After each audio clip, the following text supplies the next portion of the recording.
Thank you. Good to see you. Wow. Already recording. Okay, so I think we're live at the moment, but we've got a lot of participants today, so I think we're going to wait a couple of minutes before we get the webinar started. So, well, we won't chat amongst ourselves, but we'll just stay quietly and look pretty on the screen until we get a good number of participants in. I can do half of what you said. I'm not going to tell you which half, but I can do half of what you said. Well, you're looking very pretty. Oh, thank you. I was talking. I know how to be pretty. I just don't know how to be quiet. We don't know how to be quiet. Yeah. Okay. Both of us are failing on that point. That's okay. You can just hit the mute button, and I think that will work itself out.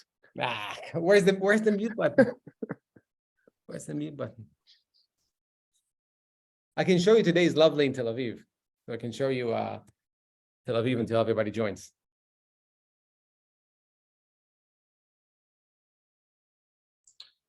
It's much nicer than it is in London currently, is all I can say. I second that, definitely. I think it might start snowing later or something, which is ridiculous. Snow's nice. We don't have snow here. Right. Okay, well, I've had the message that we can get started now from the excellent organisers at Windward. So hello and welcome to this Windward webinar discussing how Russia's invasion of Ukraine, as regrettably it rolls on to its second year, has affected global trade from a commercial, compliance and legal perspectives. My name is Josh Standerwick. I'm Chief Executive of Maritime London, a trade association, and I'm very pleased to be moderating today's session. And we, of course, have been joined by an excellent panel. Firstly, co-founder and Chief Executive of Windward, Amy Daniel. Hi, great to be with you. Thank you, Amy. And Siri Duddington, partner at Hill Dickinson. Siri, are you there? Yeah, nice to meet you all. Very good, very good. And last but certainly not least, Ioannis Papadimitriou, Senior Freight Analyst at Vortexa. So I think today we're going to be covering quite a few subject matters over the next 45-50 minutes. I think we're going to be setting the scene and explaining how we've got to where we are today, exploring how Russian sanctions, in particular in relation to the price caps, differ from other sanctions regimes, the shift in behavioural trends, and for the purposes of this webinar, what have been defined as deceptive shipping practices, and what the commercial impact of Russian sanctions has been. And lastly, I suppose, I think we're going to be having a bit of a forward look as to how this may play out in the future. Before we get started, a couple of housekeeping notices. Firstly, we will have time for a Q&A at the end of the session, but I would ask all of you if you could put your questions in the Q&A box at the bottom of your screen, and we'll do our best to cover off as many of those as we can towards the end of this seminar. This webinar is being recorded, and if you would like a copy, I think it's being sent out to all attendees, but will only be live for 5 days. And lastly, but not least, I think there is a poll that's going to be launched at some point in the webinar, and they always make for interesting discussion. So if you would all like to participate in that, I think it would be greatly appreciated by all of our panelists. So I think that's everything for me. We're on quite a tight time schedule, so I'll pass over to the panelists now. And I think, first of all, Siri, why don't we start with you? This war has obviously significantly impacted global trade flows, and we'll get into the reality of that a bit later on in the webinar. But from a legal perspective, what's changed from your perception in the last year? Well, I think the last year has been quite extraordinary in terms of sanctions. I don't think any of us could have envisaged the scale of sanctions that have been issued as a consequence of the Russia-Ukraine war. And I think what has been quite difficult for the industry to navigate has just been the sheer number of sanctions packages that have been issued by the sanctions authorities, notably the EU and the UK. And the fact that the sanctions are targeted, so we're not looking at straightforward embargoes, which might be a bit easier to grapple with. economic sanctions have targeted the financial sector, trade, energy, technology, defense, and the industry has had to grapple with the scope of these sanctions, not only in relation to the parties to a transaction, but I also think goods and services as well. And then, of course, you've had to deal with issues like wind down periods, exceptions, interpretation issues. And there's also been the impact of a sanctioned individual's interest in a business. There's obviously been some criticism that notwithstanding the scale of the sanctions, query if it's had the intended effect of discouraging Russian trade or Russia's efforts in Ukraine. At least where I sit, I think that it is having an impact on trade generally and the way that people conduct their business. And that's something that I believe we'll be covering, during this panel discussion today. In the marine sector, what tends to make headlines is oil and coal, so energy products. I think what has been quite unique about this sanctions program is that, there's been a concerted effort by the G7 to prohibit Russian oil imports altogether, and further to prohibit the transport and related services of oil to third countries unless it complies with an oil price cap. And this, of course, is set against the backdrop of an energy crisis, which is being felt worldwide. And I think that's what makes the Russia sanctions program issued by the different regulatory authorities quite unique, is that it's been a real coordinated approach. It's something that the EU and UK have been at the forefront of, maybe because it feels a bit closer to home this time. I mean, generally speaking, sanctions programs have been largely led by the US. As you mentioned, just the Russia-Ukraine hostilities don't seem to be showing any signs of abating. And so it seems like we may really be in for the long haul and quite a complex sanctions landscape over the next year or so. I mean, to give you an example, Joss and I attended a seminar last week that was hosted by the UK government and the OFSI. And what the government said was, so far as their policy objectives are concerned, they would envisage, sanctions being at the forefront for the remainder of this year at least. In terms of deceptive shipping practices or illicit activities and new trade routes, this is actually not new. We saw this with Venezuela, for example, and we see those similarities now. I mean, even before the Russia-Ukraine war, the sanctions authorities published guidance on deceptive shipping practices aimed at the maritime industry. Just to give you some examples of things that they mentioned, which I know we'll be discussing during this panel, they referred, for example, to STS transfers, which they say can be used to conceal the origin and nature of cargo. From my perspective, we've seen a huge surge in STS operations since around the end of January. Quite often when it hits my desk, we're not given details of the original voyage. So those details are often missing. You often don't know who the original supplier of the oil is. What we're finding is that when we see due diligence forms, for example, there are a number of UAE companies, noted on the form, including, shippers, suppliers, etc., which we know can't be the case. Other things that they mentioned, for example, would be, disabling or manipulating AIS, which we obviously see. And then just one more I'll mention would be complex ownership or management structures designed to disguise the UBO in order to avoid sanctions. And that's probably what takes up a lot of my time in the legal sphere is looking at that issue in particular. The point of really flagging these deceptive shipping practices was to allow parties to be on alert and to take that into consideration when they come to do their risk assessment, when they are trading, with a jurisdiction such as Russia. And what the sanctions authorities have been keen to make clear is that you need to exercise extreme caution. You need to have a sanctions compliance program that's institutionalized so that you know how to deal with these kinds of complex sanctions regulations. I think just a final point from me before the rest of the panelists may have some words to say is that oil is the one that tends to make headlines, but I think what often gets overlooked are bulk cargoes. And actually, I find that bulk cargoes are more complex in terms of sanctions assessment because we all know what the position is really with oil and coal, but not necessarily with other goods. And I think there is this perception that because goods are not in the public domain as such, or not something that's reported on regularly, that it's somehow less important, or the sanctions authorities are not that interested, and you can sort of not be as careful perhaps when it comes to checking certain goods. I think that what probably hasn't helped is the fact that we haven't also seen much in the way of enforcement when it comes to those sorts of cargoes as well.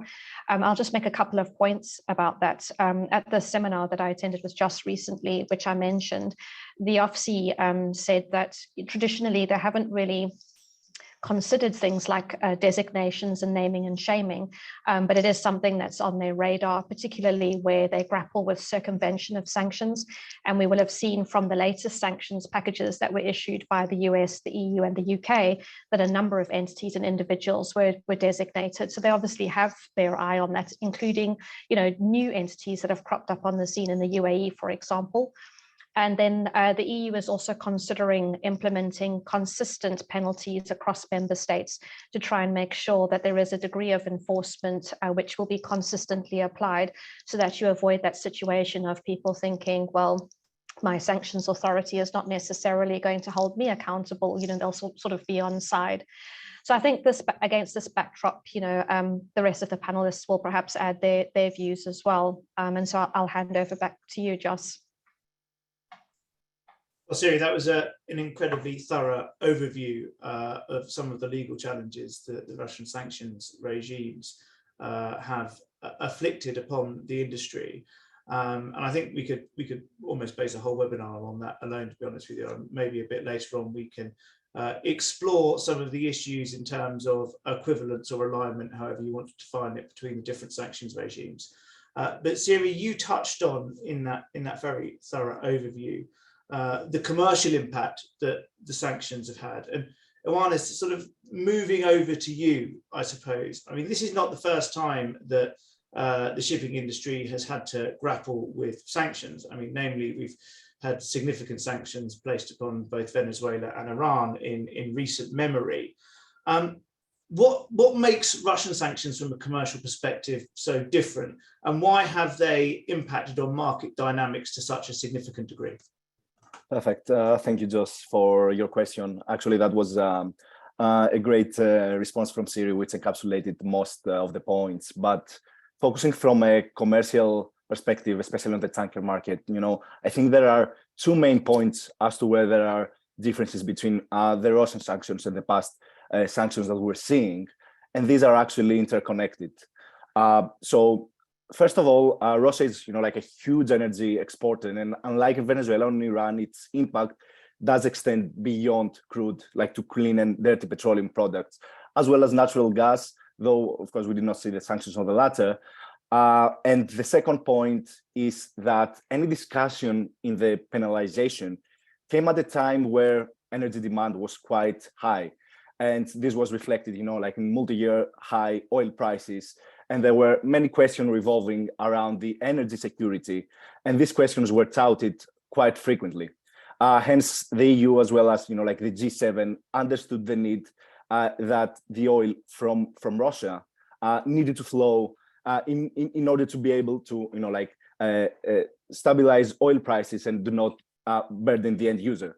So what do we have? We have like these two reasons, the scale of Russia and the energy insecurity were made the sanctions not being, like a global outright ban on Russian export globally, as we saw for a big part in the case of Iran and Venezuela. And of course, this is what, like from a shipping perspective, gave birth to, like the price cap mechanism, and more importantly, from a commercial perspective, gave birth to, like this multi-tier tanker fleet operating in the maritime ecosystem. And this, of course, caused a significant impact when we're looking at ships, like when we're looking at the impact on the tanker supply side. However, at the same time, there was a significant impact on the demand side as well. And this has to do with the fact, actually, that, like the members that have, like imposed sanctions, like import sanctions on Russia oil, was the US and especially the EU, were quite dependent on, like this Russian oil, and especially for Europe when it comes to crude products. And, this was actually, the EU ban that actually resulted in at a big scale in a flow reshuffling across the whole oil trade. And, I can give like an example here, when looking at the crude trade, what we saw in Europe was, that they started increasing their exposures and their purchases from regions like the US, the Middle East, and also partially West Africa, and did find these alternative cargoes with relative ease. Now, on the other hand, as many of you might know, Russia could not quite diversify its outlets at a really great scale. However, it did manage to redirect a big portion of its flows all the way to China and India. Now, these changing flows on the crude side, cost vessels in order to satisfy, Europe's import needs and Russia's export needs, to boost the average voyage length for vessels, because it meant that these tankers had to travel further. Hence, it boosted tanker demand. And this was something that was evidently shown in a certain vessel size like the Aframax tankers. And this, of course, in turn, pushed freight rates in much higher levels in the second half of the year, as we recently witnessed. And touching upon this, crude trade reshuffling, I wanted to also touch upon another issue from an operation perspective, which also Siri mentioned, which is actually, this increase of the STS trades. So, the majority of Russian ports have draft restriction limiting the use of big tankers like the VLCCs. However, one of the most increasing exposure of Russia crude oil is heading towards China, and the parceling demand of China is usually satisfied by these VLCCs. This, of course, along with the need for deception, where I think Ami will touch at a later stage, give a birth to a surge of the STS hotspots along the Mediterranean. Without trying to deceive anybody, I'm not going to touch upon deception. I'm not going to try to deceive people. Sorry, it was wrongly put, Ami. But yeah, so this gave this surge on the STS hotspots along the Mediterranean in terms of efficiency, as these Aframaxes were actually used as feeders to fill up these VLCCs before they headed towards China. And another thing, going back to another question you posed, Josh, which is regarding, the EU enforcement. One thing that, at least for me, it remains blurry is, having the knowledge of these STS providers that are actually facilitating this trade, and whether they are under the EU radar. And at this time, it is important to note that these STS operations are occurring in international water. Hence, they're outside the EU jurisdiction. However, if any of these STS provider that facilitates these STS trades, especially for trades that are occurring outside the pricing cap mechanism out of EU origin, then this is a direct break of sanctions. But circling back to what Siri said earlier on, this is actually something really tough to verify. Back to you, Josh. Yeah, I think that's I think you end on a very important point there, and I think the question of particularly the consequences of commingling after STS transfers, etc., and what then happens in terms of sanctions enforcement is quite a grey area, if I'm honest with you, where there are no immediate answers. And I think I don't think we're going to cover that off or answer that question in this session. But Ioannis, you focused quite heavily on in your appraisal there, which is again very useful to understand from a commercial perspective, in the growth of STS transfers and I suppose what has been referred to as the dark fleet, which I suppose leads quite nicely to you. And the market. I'm a nice guy. Dark fleet, deception, all this leads to me. You know? I know, right? But this is your stock and trade right now. You're the experts, and I think this is what we want to be focusing on right now. I suppose is what's changed in terms of the methods when it comes to concealing the origin of oil cargoes and trade flows, and are we seeing more complex tactics from the market, or not from the market, but from the dark fleet when it comes to trying to conceal Russian-sourced cargoes? Sure. So I'm going to touch upon that in a second. I think it's really important everybody understands deceptive shipping practice is not new. With respect to everybody, OFAC said it like I think May 2018 originally, and May 2020 really put the hammer down on it. And the first big enforcement action was on COSCO tankers, which actually I think quadrupled or maybe more even, the freight rates that day, and caused some of the big charters to cancel 3,500 charter deals with COSCO a year ahead. So I think all of this really has been around for a while now. The difference is Russia's bigger. That's it. It's very simple. It's a matter of scale. Russia is 10 million barrels a day of crude plus 1 million of CPP. This is pre-war, maybe now it's like 7% less, but whatever. Okay, it's a lot. Iran, I think, Giannis, correct me if I'm wrong, was at its peak 2.5 million. It's actually right now about, let's call it 1 million, right? So it's 10 times as big as Iran on a daily basis. So I think the scale is huge, number one. Number two, you're actually allowed to do business with Russia, which is another complexity. So it's not that you're not allowed to do that. You are allowed to do that under the price cap, which makes it more complicated, which means that the volume of trade, the volume of vessels going out, the volume of ship to ship is not stopping. So if you were looking for a needle in a haystack, basically, or the one anomaly in Iran, you now need to screen everything. So that's number three. Number four, I actually disagree, Joss, that sanctions is the punishment. I think bad media is the punishment. If you look at everybody, like industry people tell you, traders are dependent upon the lifeline of banks and credit. And there's something that's called adverse media screening, which is quite well known by now. So if your company name popped up on the media on Bloomberg.com, together with traded Russian oil, you could have your credit line stopped in like 2 seconds. And now please dig yourself out of that hole. And if you have finance for your ships, which is could be 7, 8, 9% interest right now, or if you have trade finance for your cargoes, which goes about a 1.5% per month or so, then it can be stopped. And they can tell you, well, sir, until you don't clear that, I can't give you credit. So please bring the money from home. And now you need to liquidate some of your assets, and it all goes down very quickly.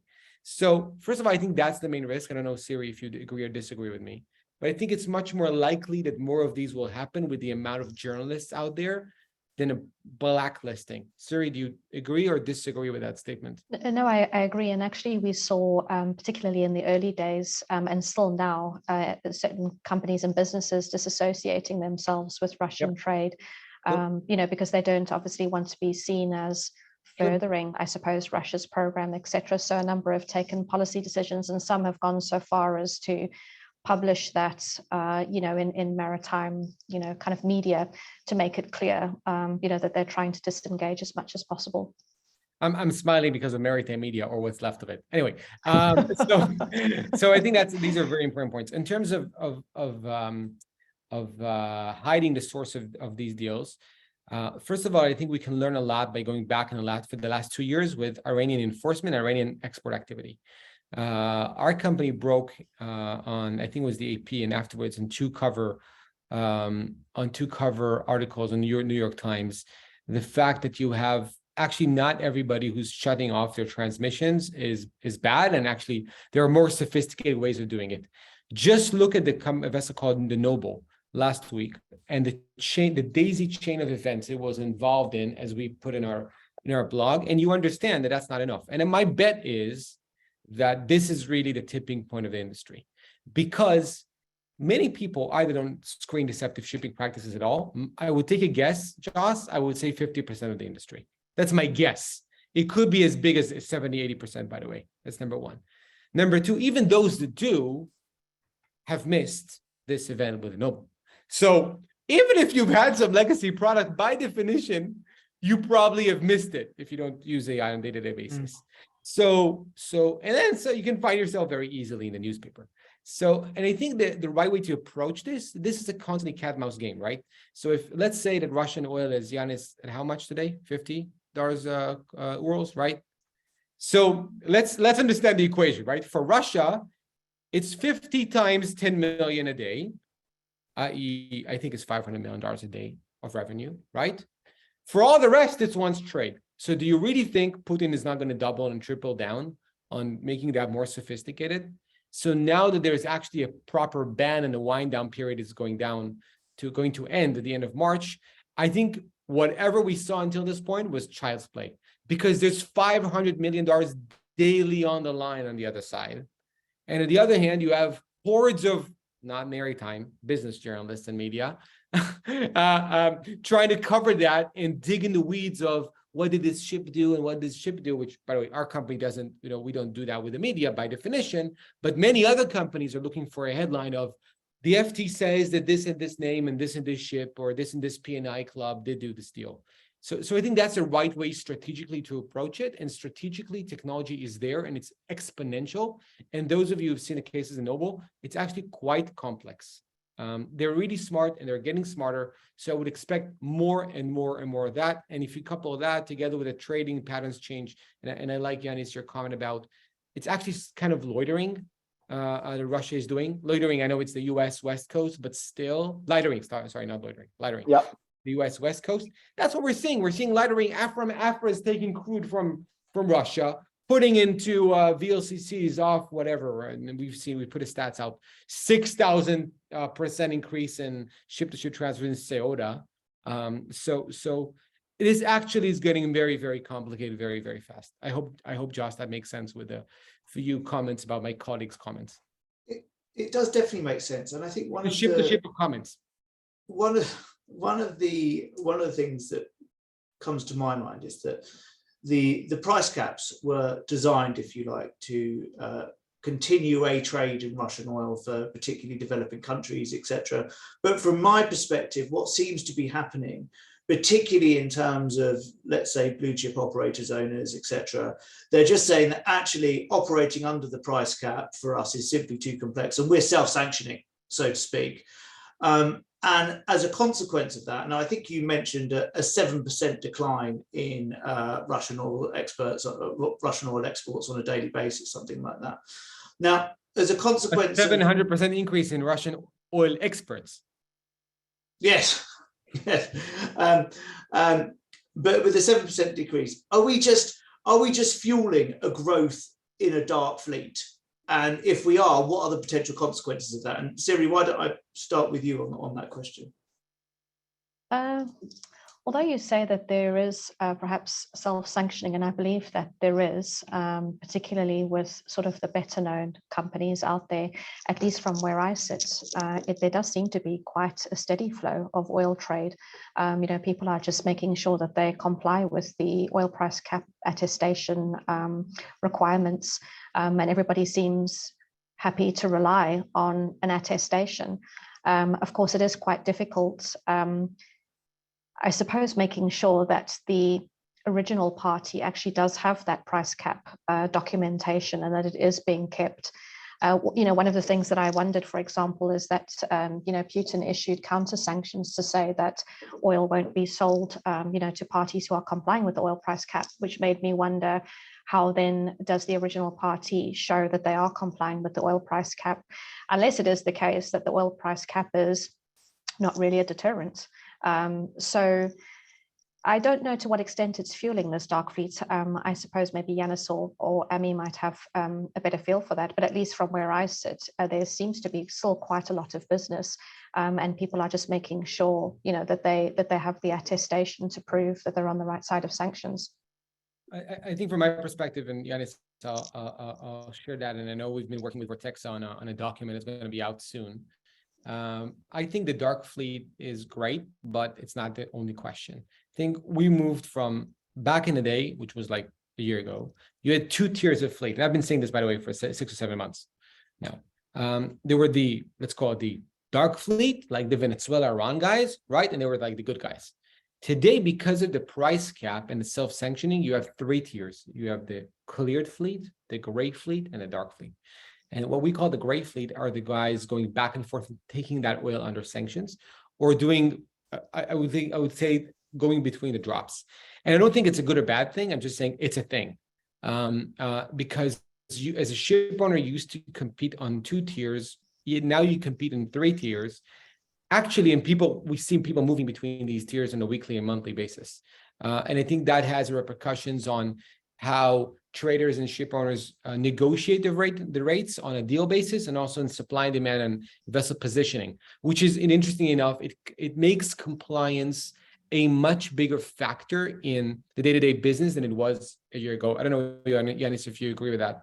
I totally agree with you, Sami. I think compliance nowadays plays a huge role, and what we have seen, from a joint study that we did, Ami, was like this increase of the gray fleet carrying 68% more Russian barrels than they used to do, like pre-invasion, and at the same time we see this increase of the gray fleet, which is a continuous process which started before the EU ban on Russian oil, and it's still continued nowadays. And yes, as Siri said, we still see some compliance. We still see this cleared fleet actually purchasing oil under the pricing cap mechanism.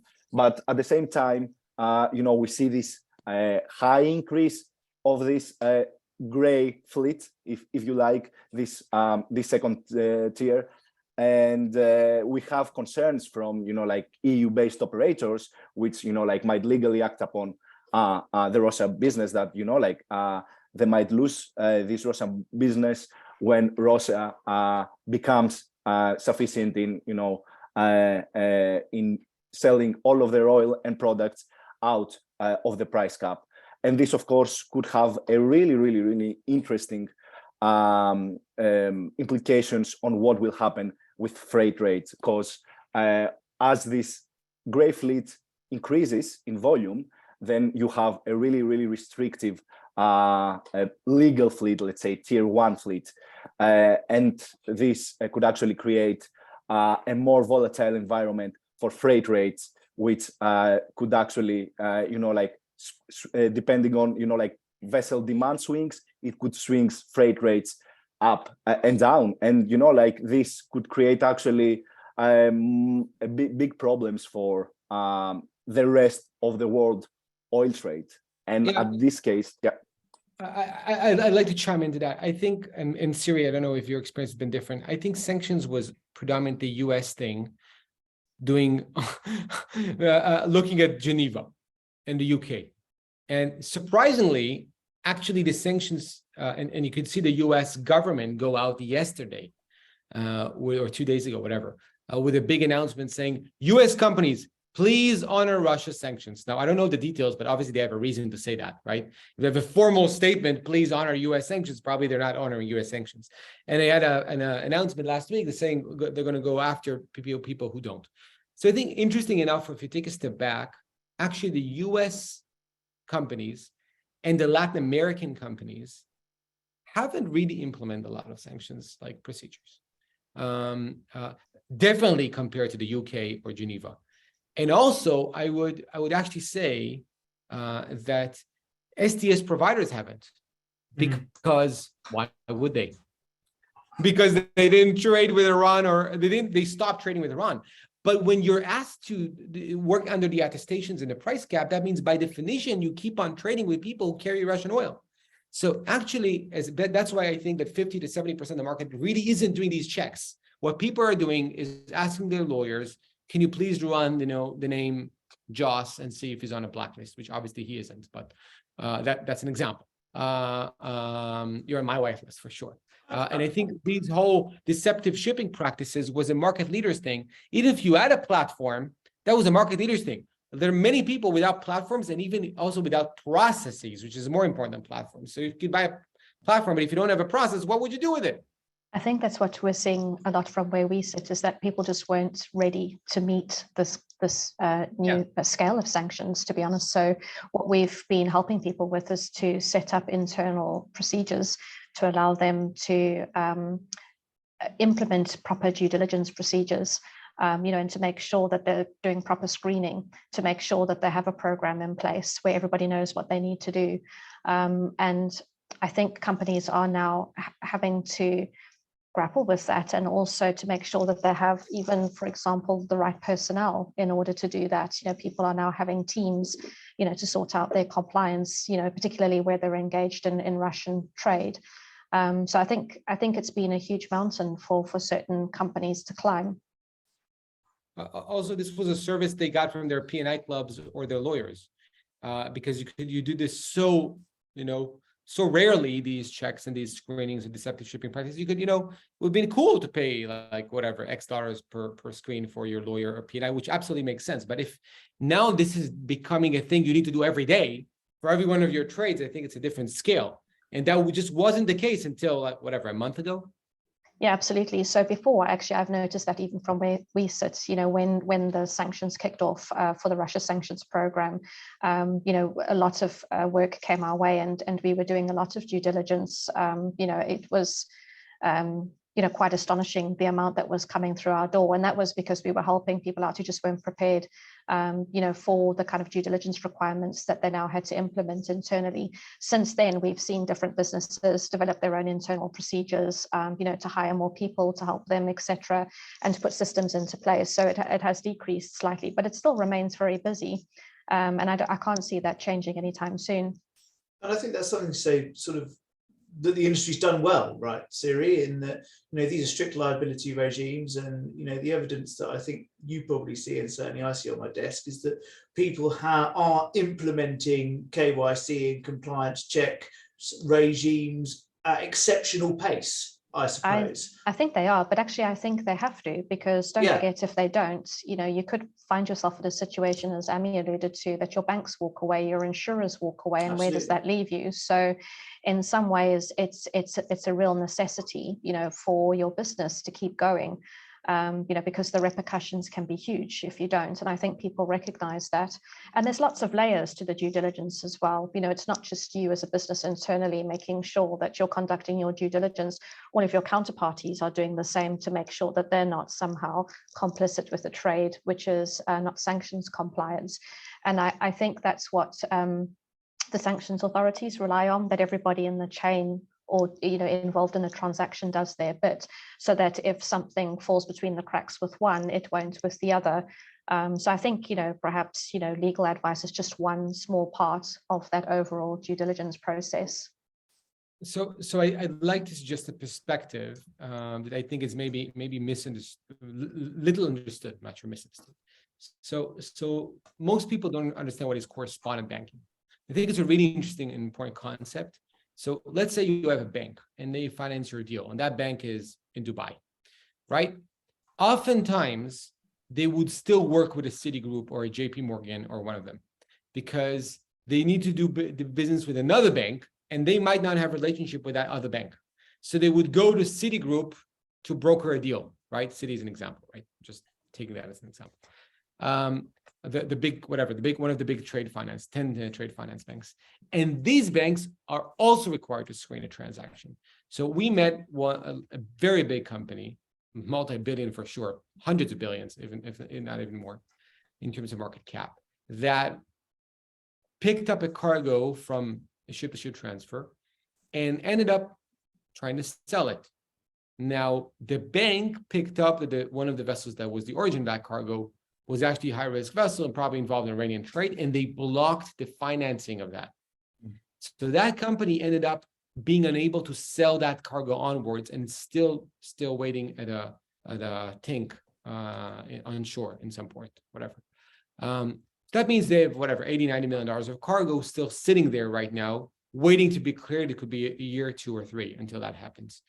And I think it's a very real risk you run because of that. So even if people diverge away from, great, let's not go to work with Citigroup, you have multiple parties and you can't really know who's doing it. So So I think understanding that, the combination of media and journalists and correspondent banking, I think is a really important point for executives, which are scratching their heads and thinking about what should I do.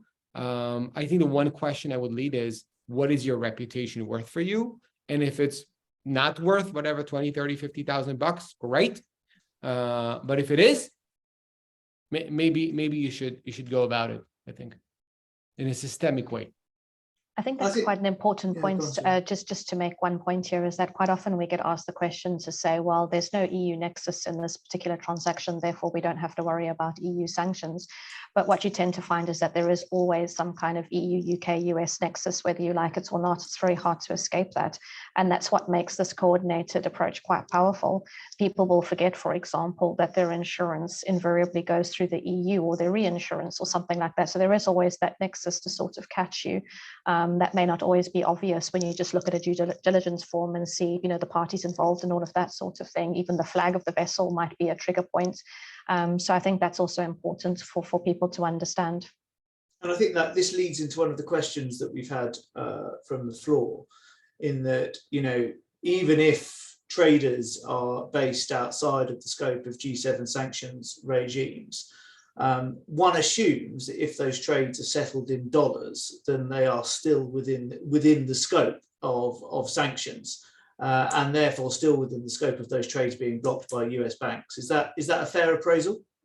Potentially, yes. I mean, you find in the context of other sanctions regimes, for example, that often the recommendation of US lawyers would be to make sure that your transactions are not in US dollars, for example. So I think, those are considerations.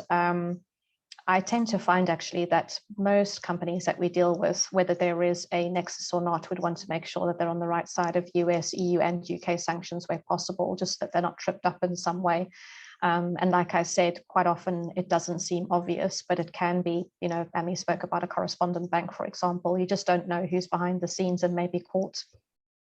And honestly, I mean, we've talked quite a lot about the grey fleet, and I suppose efforts that people are taking to get outside of the nexus, which Siri alludes to. Are you able to in any way talk about the scale of the growth in that grey fleet and the jurisdictions where we have seen a growth in the trading and operating activities? Of course, definitely. So we're seeing it continuously, like since the announcements of the sanctions, especially it was started with, the crude side of things for crude trade, and then it continued on the clean side. So what we have seen for the grey fleet is that actually these are one ship companies which could come from various jurisdictions. So we have seen some like Chinese one ship companies, or some from Southeast Asian origins, and at the same time we have seen some from low tax sovereign nations. But at the same time, the other thing that we have seen is many companies which are based out of India or the Middle East, which quite smartly what they've done, this operating legally, and they have purchased these 10 or 15 plus years old tankers, which at the time were cheaper, in order to operate in this more profitable trades, which in terms of freight rates, this could come, we're not talking about a small increase of 20% up on the freight rates, or 30%. Like we could talk about twofold or threefold, and these are the ones that are continuously increasing. And if I go back to the point of what are we seeing from the purchasers of Russian products or crude, especially on the clean side, it's something that we will definitely see keep going, as Putin and Russia, for instance, are looking to increase the revenue, right? And at the same time, because of the oil price cap, it's something that cannot happen on the crude side at such a scale. However, on the clean side, we're talking about 2-3 more times, the revenue stream for Russia. When you compare, like Urals, for instance, with diesel. And at this point, like even after the start of the sanctions on the product side, what we have seen is that Russia for now are able to find the buyers. And this is a combination of both, like the operators that are willing to operate into the price cap, under the price cap, but also the ones that are operating out of the price cap. And I'm going to ask you to look into your tea leaves now a little bit, I suppose. And I'm going to ask you, to what extent do you feel that this will, in the long term, represent a structural shift in the dynamics of the oil market? Or to what extent is this short-term opportunism, I suppose? I mean, could we see a fractured market, which is essentially G7 and then the rest of the world, for example? Is that the long-term outlook? Is that the end game for this, if this conflict continues? So I think, like we don't have any indications that this conflict will actually, stop. And I don't think we're going to have, like any kumbaya moment when, I think Putin, be friends with EU or vice versa. So I believe we're going to see, like this structure, this fragmentation into the market where, like we will see Russia have their own certain buyers on the crude and the clean side, and vice versa, like the rest of the world trade. Now, what is interesting in this moment is, if we see this restructure on the flows where we're having this, like longer voyages that we're seeing also on the clean side, what will happen with the fleet sufficiency? For instance, if we see that, like this gray tanker, gray fleet is increasing, and we see like these constraints on the legal side, and we have like these fleet inefficiencies, is there any chance that we see a different stance from the EU or the G7? Is there going to be any tweaking on the regulations in order for certain vessels, at least, to be able to move from the first tier and the second tier in order to, like don't have these huge logistical bottlenecks so they arise in the future in case of, like a spike in crude or clean demand? I think this is, like going forward, something that will be really, really interested to watch out, like at what extent the enforcement of the EU can be more lenient. I don't know if the rest of the panel agrees. Joss, I want to chime in. I think it's been, the economists have been writing a lot about the great decoupling between the US and China, which isn't really decoupling, by the way. But I think strategically, you see a lot of factories going out of China into India. So I think not in oil. God forbid the world doesn't start in oil. I think. So I think the right way to think about it is, first of all, making predictions at this point is foolish. Most of the people I met didn't, including people who know Putin himself, didn't really think he's going to invade into Ukraine. So, I'll be very humble about making predictions. Secondly, I think the question is, if this is going to be a bipolar world, or who are going to be these people? And I think the interesting question is actually not in the G7 or Russia. I think that's very clear. The interesting question is on India. I think the interesting question is on Pakistan, on Malaysia, on Indonesia, on Bangladesh. All these countries, which I think it's not very clear where they are right now, politically, I'm speaking. And I think it's really interesting to understand, because that will really drive, if they don't align, then there could be like an obfuscated trade. If they do align, that might be bipolar. I think just in the seminar that we attended, didn't the government talk about so-called middle ground countries or jurisdictions? And they felt that was one of the biggest issues that they had to tackle, actually.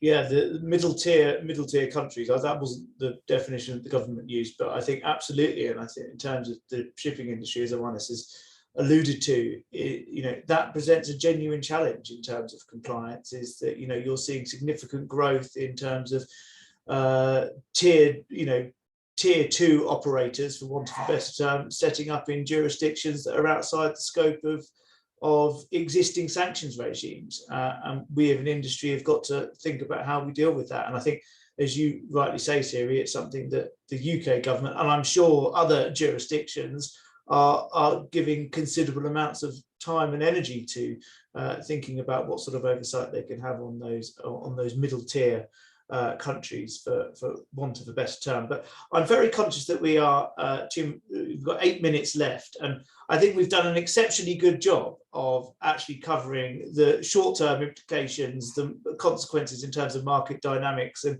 actually looking out into the long term as well.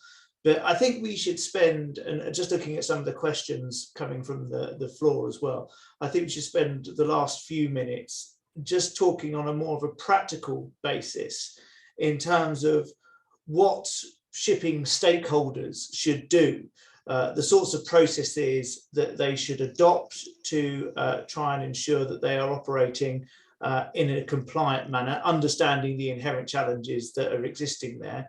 And also, I suppose, as Anthony Mollett raises in the queue, where to go for help on all of this.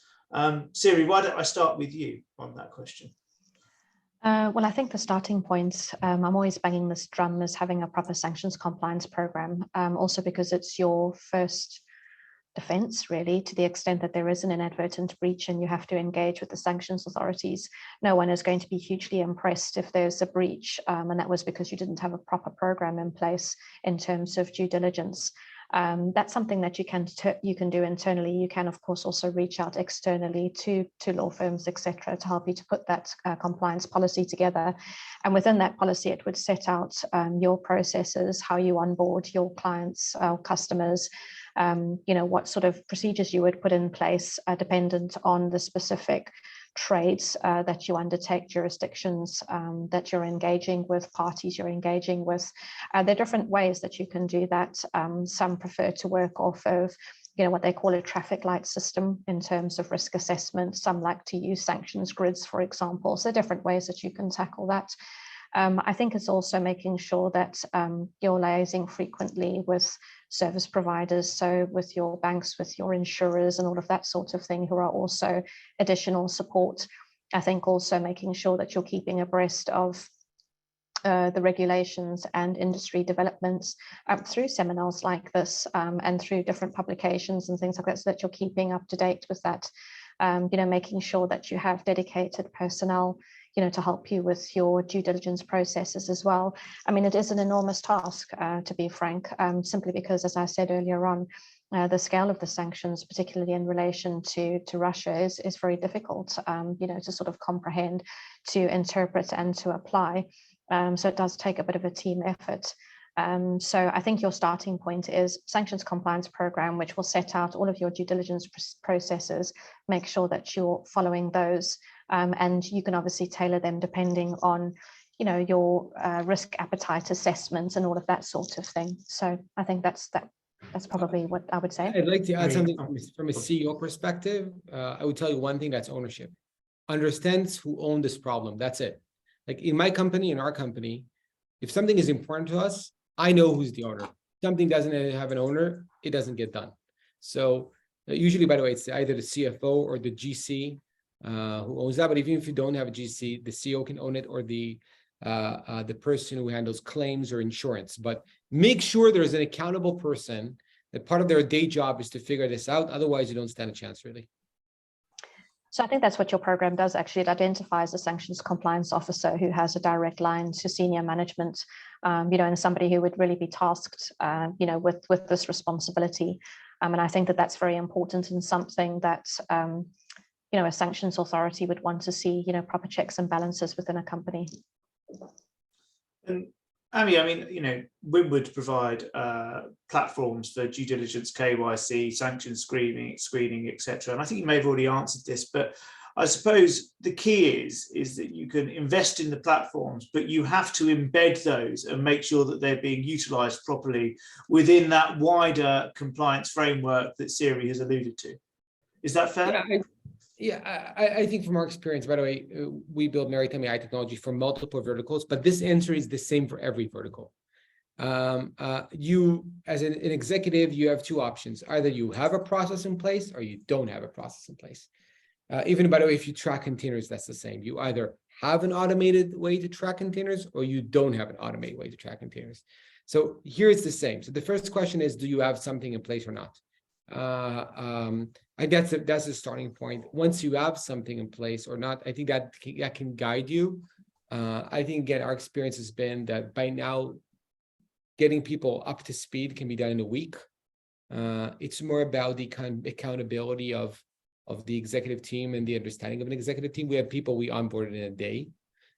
So from my perspective is, first of all, does the C-level understand they have personal liability on this? If so, what are they taking in the immediate term to do it?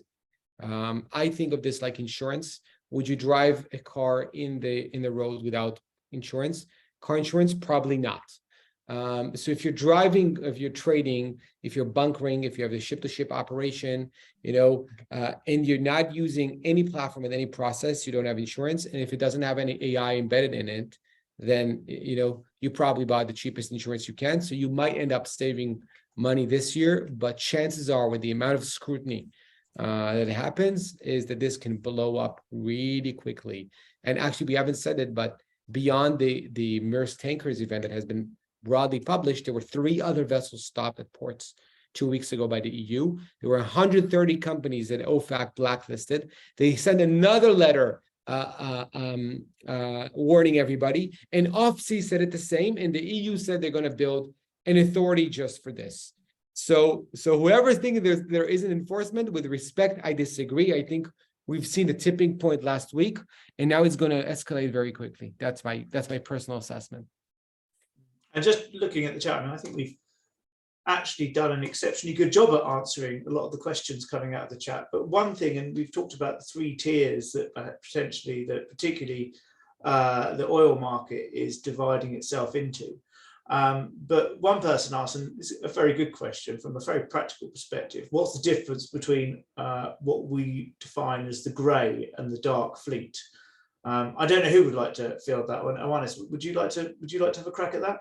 It's really interesting question. It's a really ambiguous. Like dark fleet, usually it's a buzzword like used in the media and from the journalists, and everyone has their own definitions. So the difference between the gray fleet and the dark fleet, as I define it, the gray fleet is the fleet that is operating outside the price cap. However, it does so legally. However, the dark fleet is the one that does so by getting involved in deceptive shipping practices, like, for instance, turning off the AIS. So for me, just to be really brief, that's, the main key difference. I don't know if, Ami, you agree with that, or you have a different definition. Okay. I think I agree with that. That's very, very to the point. Very good. Right, so we are just about coming up to time now, and annoyingly, I feel like we've only touched the tip of the iceberg here. But do any of the panelists have anything further to add on what they've already said? Is there anything that you are anxious to get out there before we call time on the webinar? Ami, I'll start with you. I'm good. Keep on learning, because this changes all the time, my friend. Absolutely. Ioannis? Yeah, be informed and be vigilant.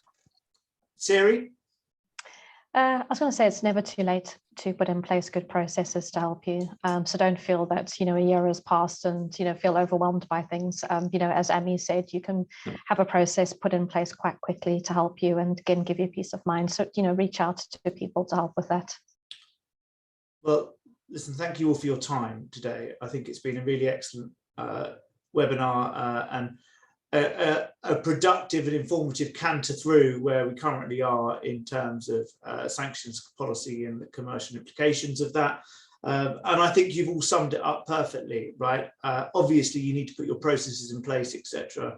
But don't underestimate the importance and utility of webinars such as this and various events that are going around in the market discussing issues around sanctions, because that is how you keep up to date and informed from market experts. And from Maritime London's perspective, we have a number of events going on in the not too distant future, but across the piece, just stay involved, keep talking, and that's how we will do our best to keep on top of a fast changing landscape. And apart from that, I think that's everything from us. We're 1 minute over. So I'd like to thank our panelists again, thank everyone for attending as participants. As I say, I think there will be a recording going out to participants that will be accessible for 5 days. And if you have any further queries, I'm sure the team at Windward, or Ioannis or Siri, will be keen to pick those up in slow time. So I think that's everything from us. And thank you again. Bye-bye. Thank you very much. Thank you, everyone. Thank you very much, everyone.